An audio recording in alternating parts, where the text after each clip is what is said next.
Antes celebra l'Oro Mundial, Ministério Turismo Meio no Ambiente nian, ihatina né, Ministério Turismo Meio no Ambiente, lihusi Direção Nacional Recursos Humanos, realiza atividade jogo desportivo futsal, nebe envolve equipa mane no feito, onde cria laço amizade entre funcionários sira, lihusi Direção ida ba Direção Seluk, no neba futuro bele hametin liutan fraternidade no solidariedade, Diretor Nacional Estatística no Pesquisa Ministério Turismo Meio no Ambiente, Agustino Marçal explica, jogo competição desportivo futsal né, iniciativa organiza hosi funcionário sira, hosi ministério refere, duração fulang ida, no tuir plano comissão organizador, se prepara prêmio, onde oferece ba equipa nvc sai vencedor, e jogo competição né. A atividade ini halau inisiativa hosi Ministério Rasik, li hosi Direção Nacional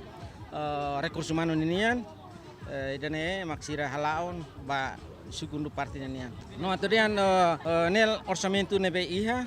mai Rasik hosi jogador sira, nebe ho inisiativa Rasik. Tambah contente quando Direção Recursos Humanos ne iha inisiativa ida nebe hakara katu halo MTAK idane.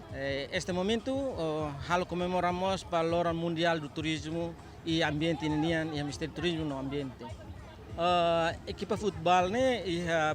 futsal ne ia sanul resin hito, equipa sanul resin hito ne anessa inisiativa ne be halau hosi Direção Nacional Recursos Humanos então ida ne hosi Ministério Seluk maka hosi MKI mai be anessa itatene kata MKI ne ia ministro ida det ami hamutu ko Excelência Vice PM então ne anessa equipa ne be amizade ne be halau hosi Ministério Turismo e Ambiente ne halau durante fulang ida det.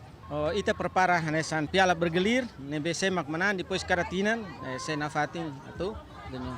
Jogo competição ne, hahu abertura iha loron sanuluresin nida fulan ne, no se termina iha fulan maio ne, entretanto participa iha jogo abertura ne, mai husi cargo Sefia Sir, cada direção, convidados no participante Sira David Gonçalves, Jemen.